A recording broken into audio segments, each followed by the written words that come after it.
Elles sont femmes, jeunes, épouses et mères. Comment ont-elles fait? Nkento, un magazine dédié à la femme en vue de partager des expériences inspirantes, éveiller la conscience, encourager et promouvoir le genre féminin dans plusieurs domaines. Nkento, nos étoiles brillantes. Pourquoi je dis cela? Au Congo, il y a une maladie. Quand on est célibataire, on pense qu'on est moins femme. Tu es pas moins femme, tu es femme. C'est pourquoi les filles se vendent gratuit. C'est pourquoi les filles se donnent gratuitement. Elle est belle, elle couche avec 10 hommes. Tu es belle, c'est pour ton homme. Respecte-toi parce que c'est Dieu qui t'a créé. Je réponds au nom de Fifi Tounassi Bilolo. Je suis épouse du pasteur Jean-Paul Bilolo, mère de 2 enfants, une fille et un garçon. Je sers Dieu dans la communauté des églises Foi Triomphante en tant que pasteur assistante. C'est un peu ça.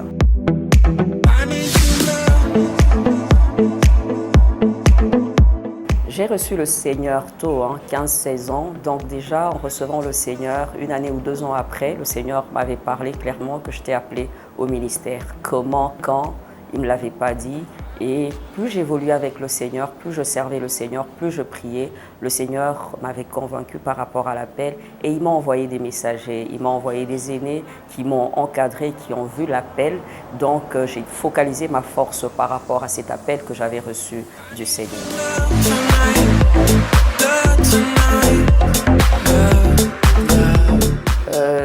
Je dirais clairement que c'était d'abord ce doute-là. Est-ce que cet appel vient de moi ou venait du Seigneur?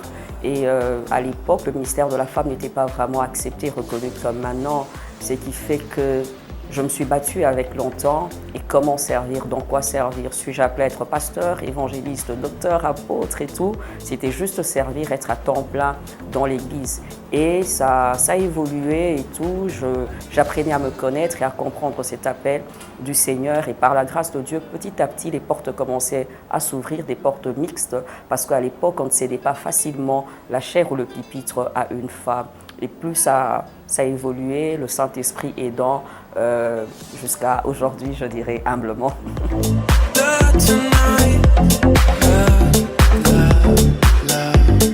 Ah, bien sûr. Dans les derniers jours, je répandrai de mon esprit sur toute chair. Vos fils et vos filles prophétiseront. J'aime bien vos fils et vos filles. La femme a une place dans l'église. Comment ça va se faire? Je ne sais pas quel rôle elle doit jouer. Je ne sais pas cet appel, cette dotation vient de Dieu, vient du Saint-Esprit. Alors le Saint-Esprit nous qualifie et le Saint-Esprit seul sait qui sera apte à faire telle ou telle chose. Un homme, une femme, non, apte pour l'avancement de l'œuvre. Moi, je le vois comme ça. Nous sommes tous enfants de Dieu, nous sommes au service de Dieu. Je m'arrête à ce niveau-là. La femme a une place. La femme a une place dans l'Église.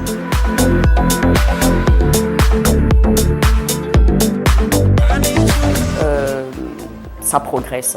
Je bénis Dieu pour ça et surtout pour la jeune fille. Je sens qu'il y a cette soif. Je sens et je bénis Dieu pour la relève. Mais je pense qu'il y a besoin d'encadrement et ils ont besoin de modèles. Elles ont besoin de coach. Elles ont besoin de voir pour faire. Ce qui fait que par rapport à... Je me suis convertie à 16 ans, donc j'ai vu des femmes servir Dieu, mais ça mute, ça shift. La fille ou la femme aujourd'hui, elle est équilibrée, elle est ouverte, elle veut servir Dieu différemment. Peut-être qu'il faut la comprendre, il faut l'aider et utiliser les outils modernes aujourd'hui pour l'amener à aimer le Seigneur, à servir Dieu dans ce monde qui est devenu épanoui, excellent et tout. Donc je dirais qu'au Congo, il y a espoir, il y a une relève, il y a une relève. Il y a une relève. Pourquoi? En même temps, il y a des pierres qui sont lancées sur la jeune fille, mais en secret, je me rends compte petit à petit, il y a des filles assoiffées qui veulent servir le Seigneur et c'est ma prière, c'est ma prière.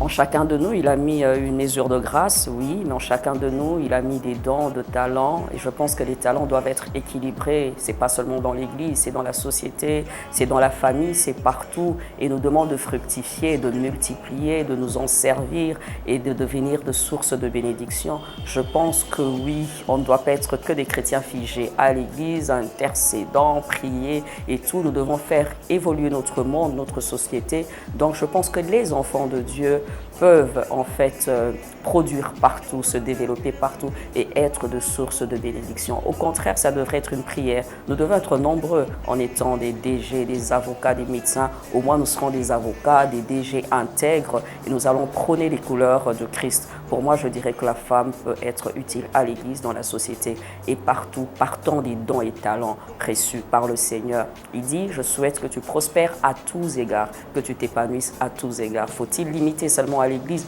Non, à tous égards. Donc, je dirais que oui, partout.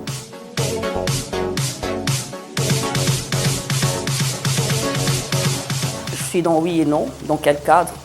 Dans le mariage, je suis partante pour un non parce que le chef, l'homme est le chef de la femme et la femme c'est l'aide. Mais alors il y a toujours ce débat autour, on dit dans la société et tout, dans une entreprise, je partirai de oui. Je partirai de oui en termes de droits et obligations, parce que tous les deux sont des êtres humains, oui, mais dans le cadre du mariage, en tout cas la Bible est claire là-dessus, l'homme est le chef et la femme, elle est l'aide, elle est aide. Mais en fait, les gens se vexent pour rien. Si c'est accepté et pris comme ça, je pense qu'on sera utile à sa place et on va donner naturellement sans compétition. Des fois, on tombe dans un mouvement féministe où on veut prôner nos droits, c'est par égoïsme, c'est par orgueil et tout. Mais si chacun de nous est à sa place, tout ira bien. Et j'ai toujours dit aux femmes en passant, le rôle de chef, c'est pas évident. C'est le pourvoyeur, c'est le leader, c'est le conducteur, c'est... Waouh, ça fait lourd, je préfère rester une aide dans mon foyer, hein, dans mon foyer ou dans la famille. Et alors, dans une entreprise, autant qu'une fille a étudié, elle a été scolarisée, la même chose pour un garçon. Tu ne diras pas que dans ta salle de classe, un garçon est appelé seulement à être premier et la fille en dernier. Non, il y a des filles brillantes et premières. La même chose dans la société. Que l'homme se libère de cela, la femme aussi, et nous serons épanouis. Ça, c'est comme ça que je vois les choses. Donc, bref, je suis équilibrée par rapport à la notion de la parité.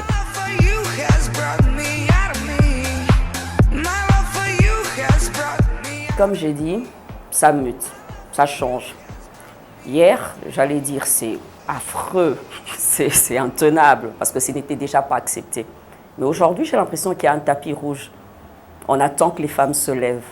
C'est devenu c'est merveilleux. Le mois de mars, voilà, on va chercher les femmes, prêcher. Les églises nous cèdent la chair. Et c'était un rêve à l'époque. Alors, le défi, en fait, j'ai toujours eu l'impression que c'est la femme elle-même. La femme est distraite, la femme est lourde, en même temps elle veut servir Dieu, en même temps elle veut être fashion. Ça tue. Elle veut être distraite, elle se conforme trop au monde.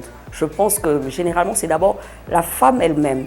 Quand un homme se lance dans le ministère, il se lance à fond. Une femme, quoique appelée, quoique pasteur, tu sentiras des fois des tares de femmes liées à la femme. On est femme, on sait un tout petit peu, et des fois les hommes repugnent. Les hommes disent « Ah, ce n'est qu'une femme ». Les femmes ont un problème sérieux, c'est un problème d'apprentissage et de connaissance. Quand elles vont parler Bible, tu vas sentir ce côté, c'est une femme qui parle, elle bâcle, c'est pas lourd, il n'y a pas de passage biblique. Alors on dit, ah, c'est vraiment des trucs de femmes. C'est pour dire que c'est la femme d'abord elle-même à ce niveau-là. La difficulté, c'est aussi, je dirais aussi, quand tu es invité en dehors de Kinshasa, il y a des endroits fermés où on ne croit pas au ministère de la femme. En ce moment-là, je te dis que devant là, tu es frustré, tu te dis c'est la même parole, même onction. Pourquoi vous ne m'écoutez pas? Simplement parce que je suis une femme. Et aussi l'équilibre qu'il y a à faire quand on est épouse, on est mère, on est pasteur. À un moment, c'est vraiment très, très, très difficile. Donc, je dirais que c'est au cas par cas. Mais en général, aujourd'hui, il y a des défis, mais pas autant qu'avant. Mais il faut que la femme elle-même puisse sortir du côté, comment on dit, de sa féminité, qu'elle trouve l'équilibre entre féminité et spiritualité. Je pense qu'elle pourra bien faire ce travail. Donc c'est un peu ça.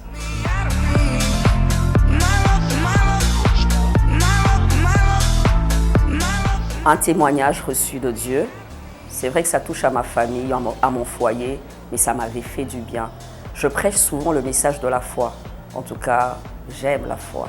Je crois en Dieu, j'ai confiance en Dieu. J'aime ramener les gens à croire. J'aime ramener les gens à l'espoir, au réconfort. Alors j'avais souvent l'habitude de dire que Dieu peut agir, Dieu peut faire, le Dieu de miracles, le Dieu de ceci. Mais j'avais fait 8 ans sans enfant. C'était lourd pour moi. Il y avait des jours comme ça où tu prêches, il y a la gloire de Dieu, et tu rentres chez toi, il y a comme un truc qui titille dans ton esprit, tu dis Seigneur, tu l'as fait pour les autres, et pourquoi pas moi? Seigneur, j'aimerais vraiment parler devant et dire que mon Dieu peut donner. Et par sa grâce, à la 9e année, le Seigneur m'avait fait grâce, j'ai pu avoir une fille, et ensuite j'ai pu avoir un garçon. Alors quand je prêche de la foi, en fait sur la foi, je m'appuie sur ce miracle-là, et vraiment je prêche avec fougue. Dans mon ministère, ça m'a chamboulé, ça m'a fait du bien. Je me suis rendu compte que le Dieu que je prêchais était capable, ça m'a fait du bien.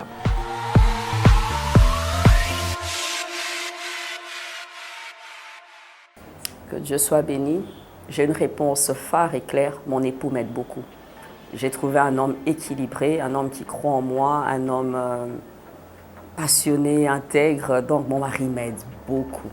Ça, c'est en passant. J'aimerais même dire à une jeune fille, essaye d'épouser un homme qui te comprend et qui t'accompagne dans ton appel. Mon mari m'accompagne dans mon appel. Je peux avoir un séminaire, il reste avec les enfants. Je peux aller 3 mois pour une formation, il reste avec mon bébé de 8 mois. Donc mon mari m'épaule beaucoup. Mon mari m'aide beaucoup aussi, je dirais, il me cède facilement la chair. Il est là, c'est mon coach, il m'aide, ce qui fait que ça m'aide beaucoup. Il y a aussi un deuxième élément, je pense qu'il y a, comment je peux appeler ça, un problème de priorité. En ce moment-là, qu'est-ce qui est prioritaire? L'Église, la famille ou bien ce dont vous avez parlé tout à l'heure? Je pense qu'il faut mettre ou bien travailler par rapport aux priorités, trouver l'équilibre et puis un peu s'organiser. Mais moi, ma force, si je dois vraiment dire, c'est mon mari. Mon mari m'aide à m'organiser, mon mari compense quand je ne peux pas le faire et il me motive. Ma force, c'est mon mari. Je cherche les mots, mais je me bats, mais bref, humblement. C'est mon mari. C'est mon mari.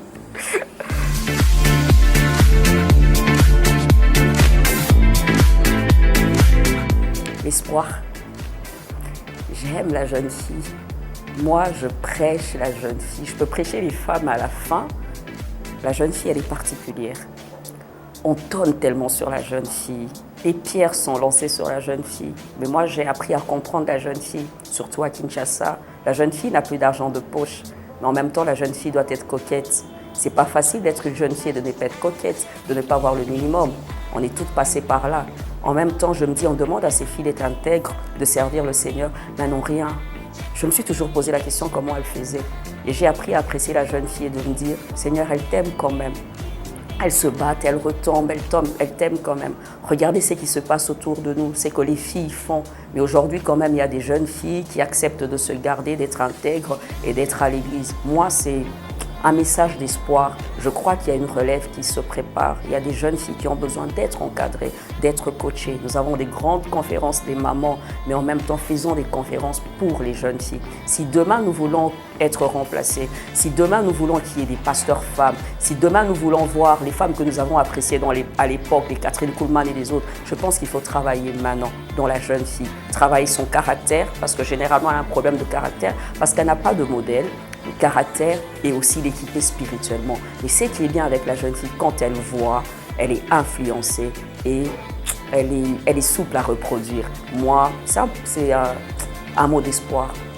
Je regarde, je cligne et je dis un mot d'espoir pour elle. Je crois en la jeune fille. Bref, c'est un peu ça.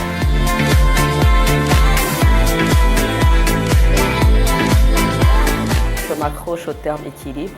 Je partirai de Déborah, qui était juge et aussi elle était mère. Dans Juge 5 au verset 7e, on dit qu'elle s'était élevée comme mère. On pense qu'elle était simplement prophétesse et juge, mais je pense qu'aussi en famille, c'était une maman qui pouvait cajoler ses enfants et une femme responsable. Quand on a un appel, hein, on a un appel quand on sert Dieu. J'aimerais bien qu'on réussisse cet équilibre d'être en même temps une bonne femme, une bonne mère et une bonne servante de Dieu. Réussissons cet équilibre.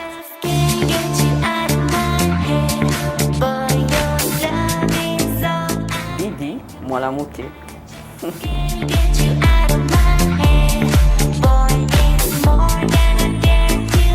J'aime bien le concept Canto parce qu'en fait, ça encourage la femme, ça permet la femme à comprendre qu'elle existe, qu'elle a de la valeur et qu'elle peut apporter quelque chose dans ce monde. Et j'aime bien, ce sont des étoiles qui brillent, qui éclairent et qui apportent quelque chose. Et en venant ici, plus je vous écoute, je parle avec vous, je me rends compte que vous êtes là aussi pour motiver, encourager aux femmes de faire mieux parce qu'avec elles, on va accomplir des grandes choses. Merci pour Canto. Kento, nos étoiles brillantes.